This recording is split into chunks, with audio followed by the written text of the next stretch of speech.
નમસ્કાર, આપ જોઈ રહ્યા છો જીએસટીવી ન્યૂઝ અને આપની સાથે હું છું ધ્વની। અત્યારે હાલ મહત્વપૂર્ણ સમાચાર શપથવિધિ સમારોહ અને મંત્રીમંડળને લઈને પીએમ આવાસ ખાતે પીએમ મોદીની જે બેઠક છે તે પૂર્ણ થઈ ગઈ હોવાનું માલુમ પડી રહ્યું છે। નવોદિત જે મંત્રીઓ છે તેમની સાથે તેઓએ બેઠક કરી હતી। 100 દિવસના રોડમેપ પર ચર્ચા કરવામાં આવી છે, જે અગાઉથી વડાપ્રધાન નરેન્દ્ર મોદી દ્વારા પરિણામ પહેલા 100 દિવસનો રોડમેપ તૈયાર કરવામાં આવ્યો હતો, ત્યારે સંભવિત મંત્રીઓ સાથે ચાય પે ચર્ચાનું આયોજન કરવામાં આવ્યું છે। સંભવિત મંત્રીઓ નરેન્દ્ર મોદીને પીએમ આવાસ ખાતે મળવા માટે પહોંચ્યા હતા અને જે 100 દિવસનો રોડમેપ છે, જે કહી શકાય કે પ્રથમ 100 દિવસના પ્રાયોરિટીના જે કામો રહેશે તેની પર ચર્ચા કરવામાં આવી હતી। પરંતુ સવાલ એ જોવા મળી રહ્યો છે કે અહીંયા ખાસ કરી અને જે અલગ અલગ વિચારધારાવાળા એનડીએના ઘટક દળો એકઠા થયા છે અને તમામ ઘટક દળોમાંથી મંત્રીઓને સ્થાન મળવા જઈ રહ્યું છે, ત્યારે તે તમામના એજન્ડા પણ અલગ અલગ જોવા મળી રહ્યા છે। ત્યારે કઈ રીતે સાથે મળી અને કામ કરશે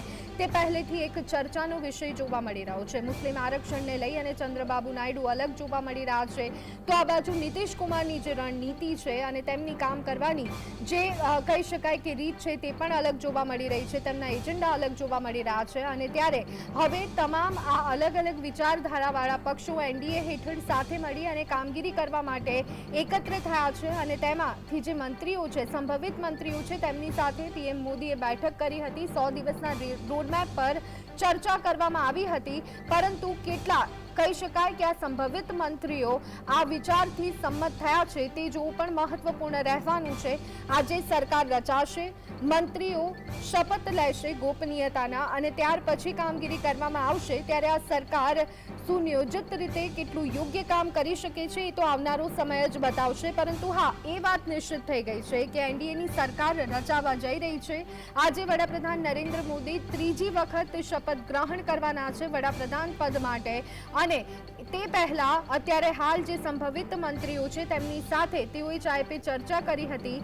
100 દિવસના રોડમેપ પર આ ચર્ચા કરવામાં આવી હતી। 100 દિવસના રોડમેપમાં વડાપ્રધાન નરેન્દ્ર મોદી અને ભારતીય જનતા પાર્ટી દ્વારા અલગ અલગ કામો પર ફોકસ કરવાનું નિર્ધારિત કરવામાં આવ્યું છે, પરંતુ કદાચ એ જે રોડમેપ તૈયાર કરાયો હતો એ ભારતીય જનતા પાર્ટીની બહુમતીવાળી એકલા હાથે બનતી સરકારને ધ્યાનમાં રાખી અને રોડમેપ તૈયાર કરાયો હશે, પરંતુ જ્યારે ભારતીય જનતા પાર્ટીનો સિંગલ હેન્ડેડ સત્તા બનાવવામાં પનો ટૂંકો પડ્યો છે અને હવે અન્ય ઘટક દળોના સહયોગથી જ્યારે આ સરકાર બની રહી છે, ત્યારે રોડમેપ સાથે જે મંત્રીઓ છે કે જે અલગ અલગ પક્ષના મંત્રીઓ, અલગ અલગ વિચારધારા ધરાવતા મંત્રીઓ છે, તે આખરે આ રોડમેપ સાથે કેટલા સંમત થશે તે જોવું પણ મહત્વપૂર્ણ રહેવાનું છે।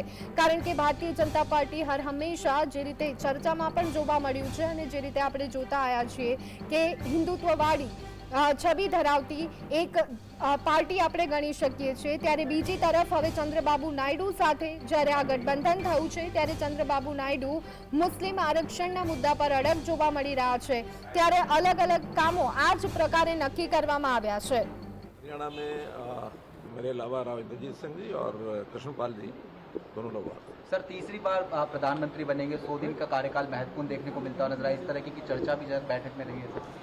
मैंने बताया वो तो जो आपको पता वो उतना ही मुझे पता है। जो सर ये चीज बता दीजिए, किस तरह की तैयारी होगी, शपथ ग्रहण होगा, तमाम जो विधायकों को बुलाया गया है, मंत्रियों को बुलाया गया है, इसकी जानकारी जो प्रबंध व्यवस्था में लोग लगे हैं उन्हीं को पता है। हमको जरूर 4 कार्ड मिले हैं कि उन 4 कार्डों पर हमारे परिवार के लोग, बाकी जो स्टाफ के लोग उसमें जा सकते हैं। आप शुभकामनाएं ले रहे हैं सर? धन्यवाद, बहुत बहुत आपकी ओर से शुभकामना, और मैं आपकी ओर से धन्यवाद करता हूँ, इतना आपने सहयोग किया, बहुत बहुत धन्यवाद।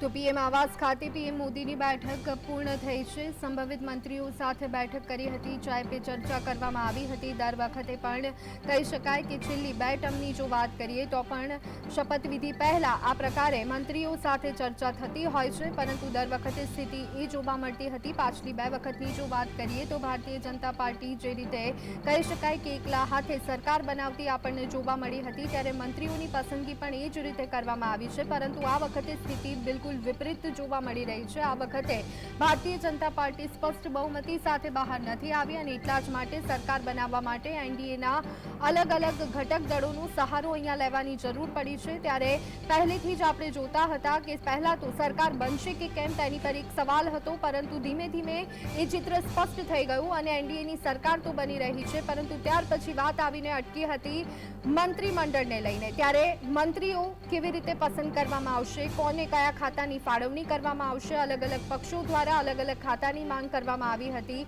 ખાસ કરી અને જેડીયુ તરફથી આપણે જોયું હતું કે કૃષિની માંગ કરવામાં આવી હતી, સાથે રેલવે મંત્રાલયની માંગ કરવામાં આવી છે। તો આ તરફ સ્પીકર પદને લઈને પણ ચંદ્રબાબુ નાયડુ તરફથી માંગ કરવામાં આવી છે।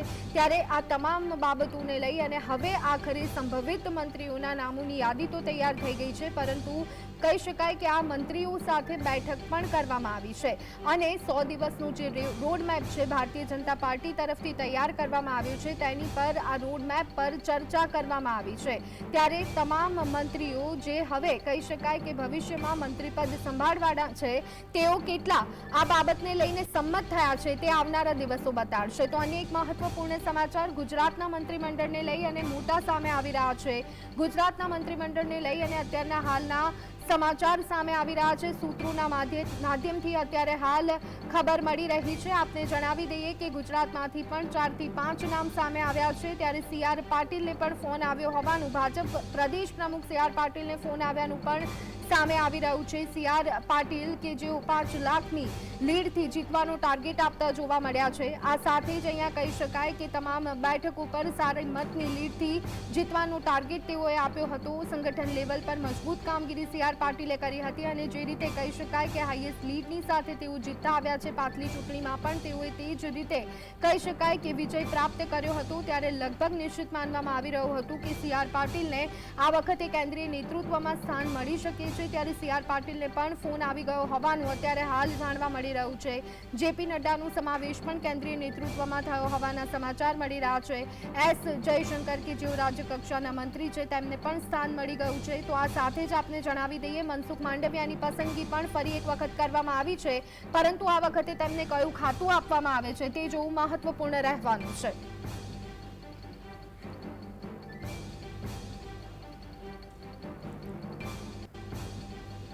તો મહિલાઓને પણ ગુજરાતમાંથી સ્થાન મળશે કેન્દ્રીય નેતૃત્વમાં, તે ચર્ચા જોવા મળી રહી હતી અને ગુજરાતમાં મહિલા નેતાને પણ કેન્દ્રીય નેતૃત્વમાં સ્થાન મળ્યું છે। ભાવનગરના સાંસદ નીમુબેન બાંભણિયાને ફોન આવ્યો હોવાના સમાચાર સામે આવી રહ્યા છે।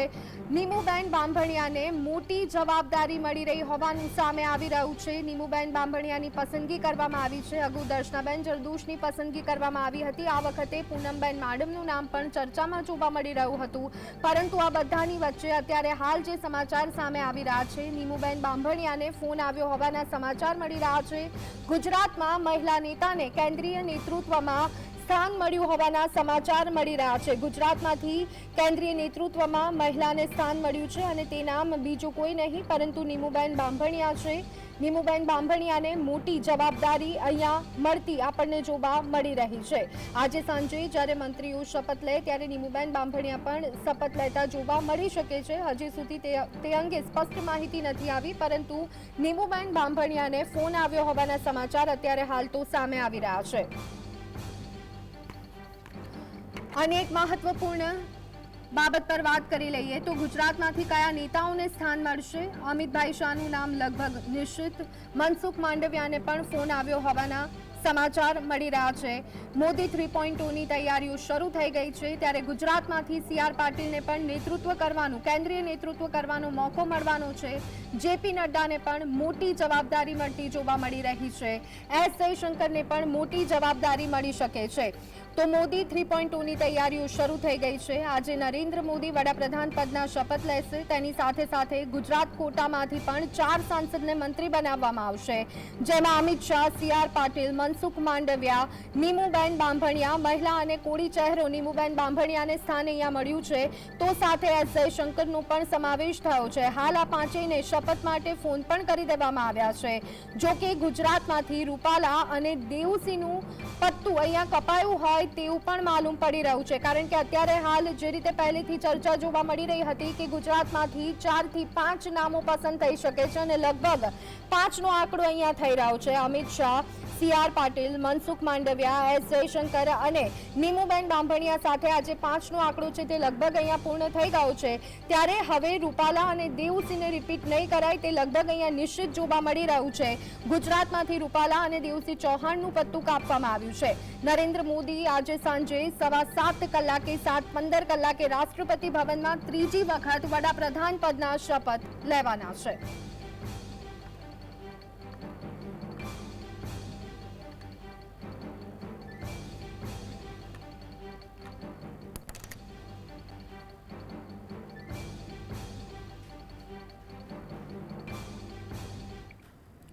તો લોકસભા ચૂંટણી 2024નો જનાદેશ સૌની સામે છે. એનડીએ ગઠબંધનને બહુમતી આપી અને જનતાએ ફરી એકવાર મોદી સરકાર પર મહોર મારી દીધી છે. પરિણામો બાદ હવે નરેન્દ્ર મોદી ત્રીજી વખત વડાપ્રધાન તરીકેના શપથ લઈ શકે છે. આ દરમિયાન તમામની નજર પીએમ મોદીની કેબિનેટ પર છે, જેમાં ગુજરાતના સંભવિત ચહેરાઓના નામ પણ સામે આવ્યા છે. ગુજરાતમાં અગાઉ જે નામ હતા તે તમામ રહેશે, પરંતુ હવે તેમાં જેપી નડ્ડાનું નામ ઉમેરાયું છે. અગાઉ જેપી નડ્ડા ગુજરાતથી રાજ્યસભાના સાંસદ છે, ત્યારે હવે ગુજરાતથી કેન્દ્રીય કેબિનેટમાં 5 વ્યક્તિઓ નક્કી માનવામાં આવી રહ્યા છે. CR પાટીલ જે ગુજરાતના હાલના પ્રદેશ અધ્યક્ષ છે અને તેમને પણ કેન્દ્રીય કેબિનેટમાં સ્થાન મળી શકે છે.